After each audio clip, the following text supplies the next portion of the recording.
¿Sabía que en Venezuela se registraron 19.000 muertos por violencia el año pasado?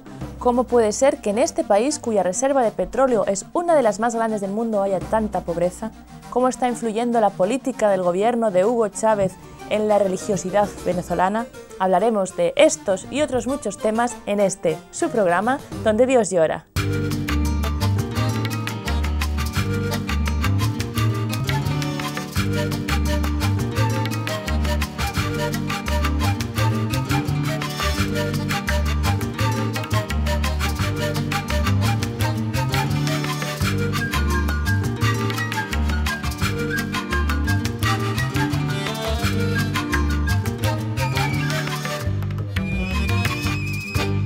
Venezuela fue el primer país de Hispanoamérica en proclamar su independencia de la corona española en 1823.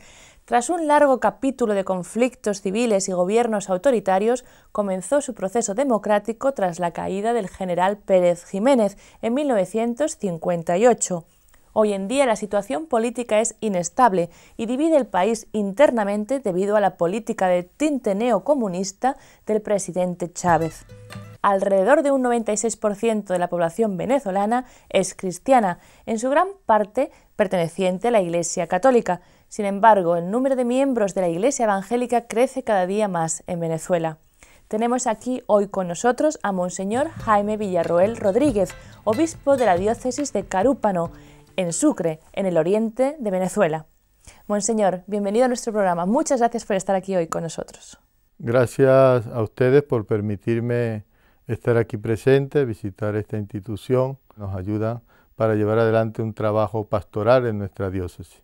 Vamos a hablar hoy de Venezuela, un país enormemente variado.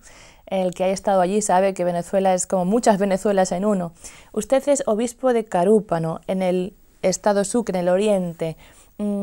La diócesis de Carúpano es una diócesis joven. Usted creo que es el segundo obispo de la diócesis. Sí, hace aproximadamente casi 2 años fui nombrado obispo por el Papa. He asumido esta responsabilidad. Es una diócesis que tiene un territorio de 5.200 kilómetros cuadrados. Soy el segundo obispo. Tiene una población de 500.000 habitantes, de ellos el 75% católico, y tiene 27 parroquias, 21 sacerdotes y 5 congregaciones femeninas que trabajan allí. Aparte de eso, pues hay 11 seminaristas que se están preparando para el ministerio sacerdotal. Tiene todos los datos bien metidos en el corazón. Sí, me lo he aprendido, es mi diócesis y es el lugar donde trabajo y podríamos decir es mi familia. Antes de entrar en el seminario, usted había adquirido el título de mecánico naval. ¿Cuándo decidió cambiar la reparación de barcos por, dijéramos, la reparación de las almas? Bien, yo a partir de los 22 años, 21 años, sentí la inquietud vocacional, estudié en un instituto universitario, oficial de máquinas, estuve trabajando en barcos de la Marina Mercante, de la Marina de Pesca, por el Pacífico, el Caribe, y realmente fue un proceso bastante difícil porque uno tiene sus planes, sus proyectos, pero también Dios va marcando el camino, la guía, el rumbo. Y he visto que Dios me convenció, me hizo descubrir que mi verdadera vocación no era el mar, no era trabajar en barcos, sino era ser pescador de hombres. Y por tanto, pues, en mi lema episcopal, yo tengo como lema episcopal Dug in alto, que significa rema mar adentro, es decir, deja las redes para ir a otro tipo de pesca, que es llevar la palabra de Dios, llevar la buena noticia a las personas que tanto lo necesitan a nuestro pueblo. Usted entonces, además es usted margariteño, o sea, de la isla de Margarita. Bueno, los comienzos del cristianismo están rellenos o inmensos de la vida de los pescadores, ¿no? Esta cercanía entre la pesca, el mar y la fe cristiana se refleja en lugares como la isla de Margarita o como está usted diciendo cuando estaba en los barcos, en la pesca. O... No, sí, realmente la vida del pescador, la vida del margariteño o de nuestro pueblo tiene un tinte muy religioso. El hombre del mar es muy religioso de por sí. Y cada vez que salen sus barcos a pescar o a hacer una faena, siempre se encomienda a Dios. Yo creo que eso lo llevamos también en la sangre, en nuestras venas, ese aspecto religioso. y que sentimos siempre una atracción, una cercanía por las cosas de Dios, por la religión, aun cuando nuestro pueblo muchas veces es poco practicante, pero hay un elemento religioso que es parte de nuestra vida y que también a veces se expresa en diversas manifestaciones folclóricas, expresiones públicas, procesiones, etcétera, etcétera. Desde luego yo pienso que cuando uno está en Venezuela sí que se transmite esa devoción, dijéramos, arraigada interiormente, esa espiritualidad, ya en el saludo que muchas veces uno se dan con otros, no solamente en Venezuela, en otros países de Latinoamérica también, pero una cosa que en Europa sería, o en Estados Unidos, impensable, que uno salude a alguien pidiéndole la bendición directamente. Sí, es algo muy característico de nuestro pueblo. El Papa Juan Pablo II, cuando fue en su primera venida, encontraba que la gente le pedía la bendición y eso le llamó mucho la atención. Por ejemplo, nosotros habitualmente le decimos a las personas Dios te bendiga, a los hijos cuando van a la escuela. Yo recuerdo que en mi infancia tenía que pedirle siempre la bendición a mis padres en la mañana y en la tarde al dormir o al salir de casa, y la expresión de ellos es Dios te bendiga y que la Virgen te cuide. Y otro gesto también que tenemos que expresa respeto a nuestros mayores y que está metido dentro de la parte de la iglesia es besarle la mano a nuestros padres como signo de respeto, a nuestros abuelos, a nuestros mayores, ¿no? Yo creo que es un pueblo muy expresivo en esos elementos religiosos y que son parte de nuestra cultura, ¿no? Y no solamente eso, sino también, por ejemplo, la devoción a la Virgen, pues, u otras expresiones religiosas que están muy arraigadas dentro de la comunidad.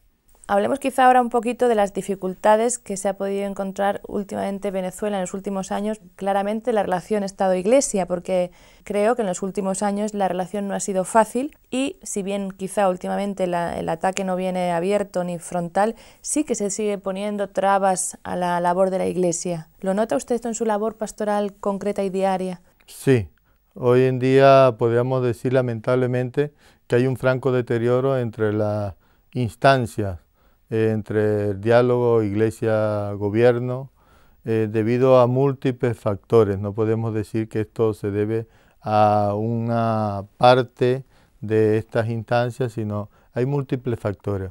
Realmente podríamos decir, lamentablemente, hay muy poco diálogo. Se ha intentado buscar acuerdos, apoyar acciones de parte de la iglesia, pastorales que también tienen que ver con la realidad social, pero no hemos encontrado muchas veces el apoyo.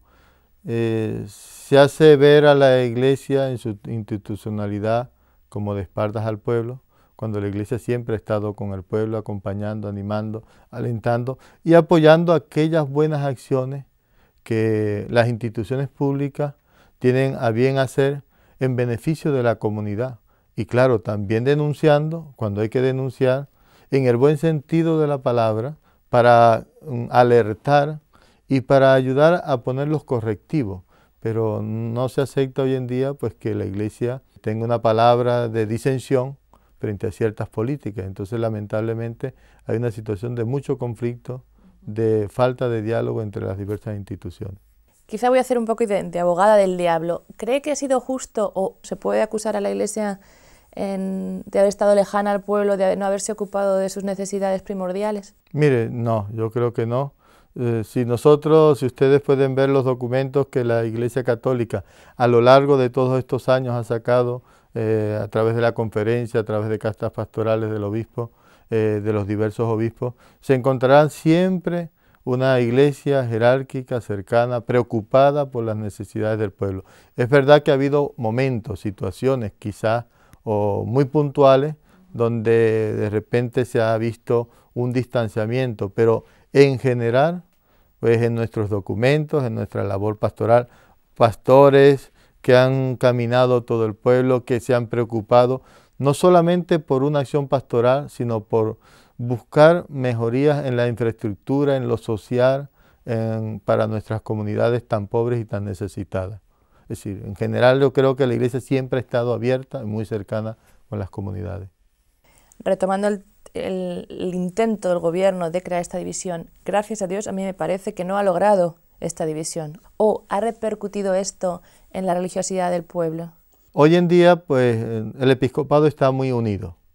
Eh, yo quiero decir claramente que sí, el gobierno ha tenido una política de tratar de dividir a la jerarquía de la Iglesia, pero gracias a Dios, frente a esta situación, estamos muy unidos.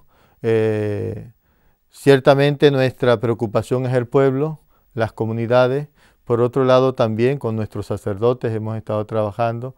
Realmente sí, hay algunos que han pertenecido a la Iglesia Católica y que se han salido, y el gobierno ha upado pues, a este grupo de personas para crear una iglesia reformada católica o para incentivar pues, ciertas acciones en contra de los obispos que no están cumpliendo con su misión, pero el pueblo también se da cuenta de nuestra actitud, es decir, podríamos decir, nuestros jueces son las comunidades, el pueblo a quien nosotros nos debemos. Nosotros no nos debemos tampoco a políticas del gobierno, sino nos debemos a la comunidad, al pueblo, al anuncio del Evangelio. Y dentro de ese anuncio del Evangelio también hay un trabajo social, hay un trabajo que es impulsar las comunidades, pues, la calidad de vida, la formación, y eso es lo que nosotros buscamos también. Violencia. La situación es alarmante en Venezuela. Me contaban que el año pasado hubo una cifra de 19.000 muertos por actos de violencia.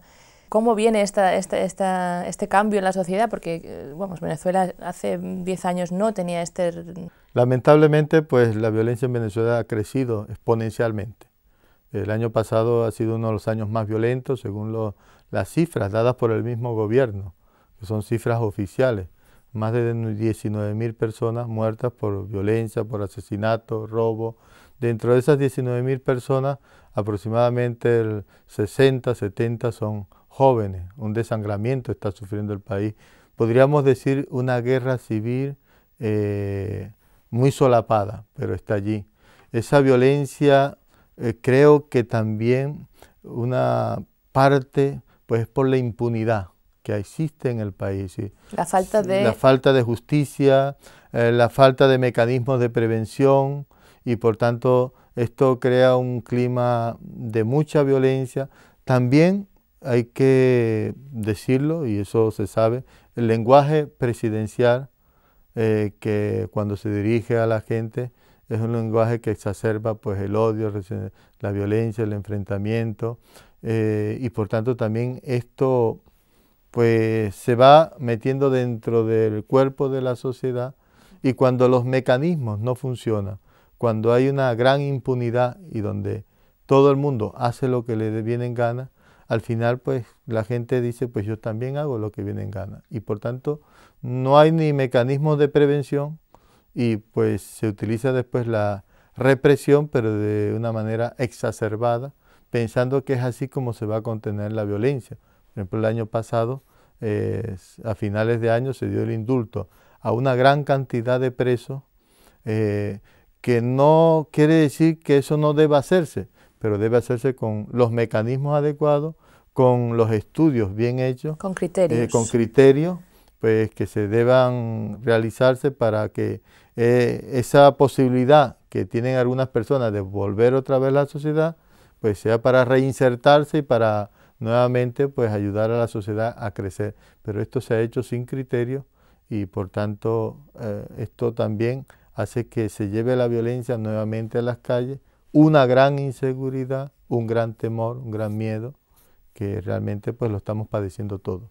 Creo que el grave problema no es simplemente los delitos, porque en muchos otros países de Latinoamérica, en Europa, en muchos otros países hay una inseguridad ciudadana, pues de robos, de asaltos, pero ya es lo que es el valor de la vida, porque el problema yo creo que en Venezuela, por quitarte el celular, el móvil, el handy, te quitan la vida. No es que te asalten y te roben el monedero, sino que primero te matan y luego te roban. O sea que es como el respeto a la vida en sí ha perdido totalmente. Sí, allí realmente tenemos que reconocer que la vida, podríamos decir, y suena muy duro, no vale nada.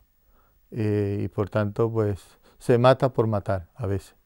Hay situaciones de verdad lamentables, tristes, casos, por ejemplo, sé de un caso de un padre que lo atracaron, le quitaron el móvil, le quitaron el dinero, pero como él lo entregaba y un poco así, sin ningún tipo de resistencia, y tenía al hijo al lado. El delincuente, al saber esto y ver que su actitud no era de miedo, de pavor, sino, pues bueno, no puedo hacer nada, el delincuente dice, bueno, para que te duela te mato al hijo, y allí inmediatamente le pegó un tiro al hijo. Sí, es una situación de verdad muy triste, muy lamentable, que nuestra sociedad, que no es, eso no es la característica del venezolano, ¿no?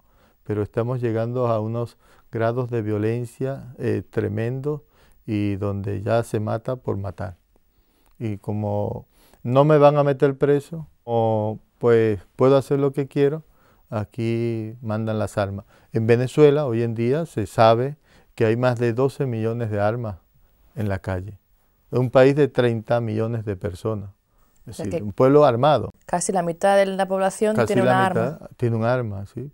O para defenderse o para hacer cosas indebidas, que generalmente es lo que sucede con estas situaciones, ¿no? Y que estos son índices que, aunque uno no quiera hablar de política, demuestran cómo está el estado de un país. La violencia, la seguridad en las cárceles, el estado de las armas, o sea, la cantidad de armas que se tiene en un país, todo esto es un índice que demuestra un poco si una política funciona o no funciona, ¿no? Nosotros no somos un partido político, no nos metemos en política como tal para aupar a un candidato presidencial, pero tenemos que hablar de la realidad. Es decir, no puede ser una iglesia que no hable de la realidad y de las necesidades que tiene la población y de los problemas que sufre cada día, porque los sufrimos todos. Somos iglesia y al mismo tiempo somos una sociedad y somos parte de una sociedad, y no podemos encerrarnos allí a hablar de cosas que no tienen nada que ver con la realidad. Entonces, aun cuando nosotros no somos políticos, pero debemos hablar de esas cosas, no para acusar y condenar, sino para decirle a las instancias o al gobierno que se tiene la responsabilidad, pues mire, aquí hay un problema, tiene que haber una solución. Nosotros estamos dispuestos a ayudar, pero con esto no estamos diciendo que el gobierno no sirve, sino hay que corregir, hay que poner las políticas adecuadas para que estos problemas no se den, o para tratar de buscar las causas para evitar que surjan este tipo de consecuencias. Pero lamentablemente cuando hablamos, no gusta, no les parece, y por tanto entonces después viene un despotricar, un acusarnos, un decir que somos apátridas, un decir que estamos en contra del pueblo, etcétera, etcétera, en un lenguaje muy soez, en un lenguaje pues muy grosero, de descalificar al otro sin ningún tipo de argumento. Y eso es lo que sucede también hoy en Venezuela. Vamos a cambiar el tema, vamos a hablar un poquito más de su diócesis. Carúpano es una zona bien caribeña. Usted tiene también población indígena. Sí, están los indios guaraos en una zona de mi diócesis, se llama Guariquén. Les he visitado, yo realmente pues he podido visitar a mi diócesis a los primeros 6 meses. Es un pueblo muy sufrido, es un pueblo con grandes necesidades. Puedo decirlo con toda propiedad, es un pueblo olvidado por sus autoridades. Muy pobre también. Muy pobre también en todos los aspectos, poca industria, poco desarrollo, vive de la tierra, vive del mar. Al haber poco fuentes de trabajo, generalmente la población joven tiene que emigrar a otras poblaciones o a otras zonas de Venezuela buscando mejor calidad de vida. Por un lado, las infraestructuras viales que comunican a los diversos pueblos están en un gran deterioro. Yo he visitado esta comunidad indígena y realmente vive en un abandono total, porque para llegar allá hay que ir por una carretera de tierra que no entra cualquier tipo de vehículo, sin asfaltar, y allí cerca, a media hora de esa población indígena y del pueblo donde está la población indígena, hay una laguna de asfalto natural, la más grande de Latinoamérica, y es las grandes contradicciones, podríamos decir, que vive Venezuela, que teniendo tanto petróleo, la infraestructura vial está en colapso, totalmente. Pues entonces uno dice, ¿cómo es posible que se den estas situaciones? Que haya una laguna de asfalto, sí, y la carretera misma que va hasta allá ahí no está sin asfaltar, y las calles del pueblo están sin asfaltar. Entonces, la iglesia tiene un trabajo también con la comunidad indígena, preservando su cultura también, respetando la idiosincrasia de estos pueblos indígenas, pero también intentando pues llevar el evangelio, la buena nueva, para que haya una mejor calidad de vida, que ellos la merecen y han sido los primeros pobladores de nuestra tierra. Entonces, sí hay una presencia, estamos trabajando allí. Hay gente que ha dedicado toda su vida a acompañar, a estudiar su cultura. Misioneros se refiere. Sí, misioneros, pues que están allí de verdad con una entrega y un servicio generoso a nuestro pueblo y de una manera muy especial a las comunidades indígenas. ¿De qué vive la población en Carúpano? La mayor fuente de trabajo es el mismo gobierno, porque muchos trabajan en instancias o instituciones del gobierno a nivel estatal o regional o nacional. La industria que hay, podríamos decir si se llama industria, es la agricultura, muchas de ellas artesanal, y la pesca artesanal. Hay algunas pequeñas industrias procesadoras de alimentos, pero no son tan grandes. Esto hace que la gente misma, al no tener fuentes de trabajo, tenga que buscar otros caminos para pues, conseguir pues, recursos económicos para vivir. Entonces, lamentablemente también en nuestra diócesis, siempre esos caminos son... Sí, los caminos fáciles no son los más convenientes. Ha aumentado el tráfico de droga, ha aumentado el consumo de droga, el consumo de alcohol. Por ejemplo, en mi diócesis, una estadística que hay, que el índice de personas con SIDA es mucho mayor que a nivel nacional. Ajá, con SIDA. Con SIDA, sí, con VIH. Sí. Es decir, como eso denota también un franco deterioro en los valores, no hay valores, y entonces es una situación que esto se da en toda Venezuela, pero en unas regiones muy particularmente porque siempre han sido abandonadas. Yo tengo alguna comunidad donde muchos de sus jóvenes, lamentablemente y tristemente, se dedican a llevar droga a otros sitios porque es una frontera, podríamos decir, el norte de Venezuela, el Mar Caribe, claro, las sí. Antillas Neerlandesas, y pues allí, como hay poca también presencia de organismos que se dediquen a custodiar nuestra frontera, y es muy amplia, entonces eso hace el no tener trabajo que busquen estos caminos y de la droga, del tráfico, etcétera, etcétera. Yo sé que la diócesis de Carúpano está bajo el patrocinio de la Virgen del Pilar, con lo cual hubo presencia de aragoneses de España seguro, pero sí, la devoción en Oriente realmente en Venezuela es la Virgen del Valle. ¿Cómo nota como margariteño esa devoción en su diócesis? Mire, el pueblo venezolano es un pueblo mariano, es pueblo arraigado en la devoción a la Virgen María. No solamente en el Oriente está la Virgen del Valle, en el centro de Venezuela está la Divina Pastora, donde es la procesión más larga y más grande de Latinoamérica, más de 5 millones de personas, el patrocinio de la Virgen de Coromoto como patrona de Venezuela y la Virgen de Chiquinquirá o la Chinita en Maracaibo. En el oriente de Venezuela está esta Virgen, esta imagen de la Virgen del Valle. Realmente es una fiesta por todo lo alto, sí, etcétera. Realmente es un pueblo mariano y que gracias a esa presencia de María también se ha preservado muchos valores buenos que tiene nuestro pueblo. Nuestro pueblo es un pueblo joven, sufrido, pero con deseos y con ilusión.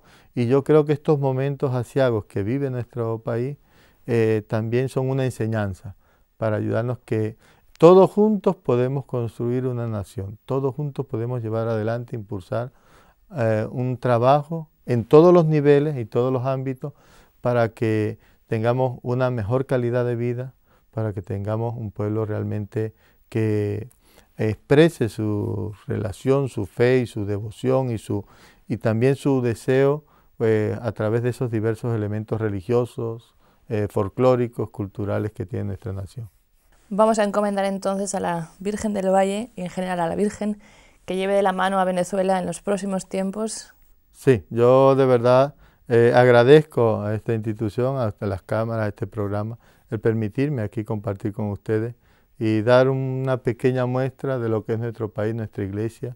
Y nuevamente mi gratitud a todas las instituciones, a esta institución, y sepan que los llevamos en el corazón. Les encomendamos, les animamos también para que sigan cumpliendo con esta labor tan hermosa de solidaridad con nuestras iglesias particulares. Desde aquí yo pues también imparto mi bendición a todos ustedes. Bueno, Muchas pues gracias. si quiere darnos la bendición. Pues cómo no, que Dios Padre Todopoderoso, en nombre del Padre, del Hijo y del Espíritu Santo. Amén. Gracias. Sí. Y gracias también a ustedes, queridos amigos, por haber seguido su programa Donde Dios llora. Y si desean ayudar a la Iglesia en Venezuela o en cualquier otra parte del mundo, no duden en contactar con la dirección que van a ver ahora al final en su pantalla.